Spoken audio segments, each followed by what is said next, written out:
அவர் உயிரோடு இருக்கின்ற பொழுதே இந்த சேவைகளை எல்லாம் நான் தொடங்கி இலவச நகலெடுக்கும் இயந்திரம், இலவசமாக பொதுமக்களுக்கு டைப் செய்து கொடுப்பது, ஒருவர் மரணம் அடைந்தால் அவர்களுக்கு இறுதிச் சடங்குக்காக 1000 ரூபாய் கொடுப்பது, எப்படி அதெல்லாம் சொன்னாங்க ஒரு பட்டியல். அதை பார்த்து என் தலைவன் என்னை உச்சி முகந்து ஆசீர்வதித்தார்.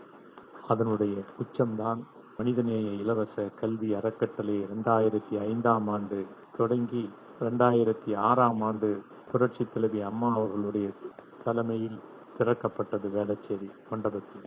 என்னுடைய வாழ்க்கை என்பது இந்த சக மனிதனுக்காக அர்ப்பணிக்க வேண்டும் என்று நான் வாழ்ந்து கொண்டிருக்கின்ற இந்த வாழ்க்கை சோதனை மிக்கது, துன்பம் மிக்கது என்று தெரிந்திருந்தும் நான் இதை பின்பற்றுகிறேன் என்றால் விதி வலியது என்பதை இறைவன் எனக்கு உணர்த்தி இருக்கிறான் என்றால் என் மகன் எனக்கு திரும்பி கிடைத்ததுதான்.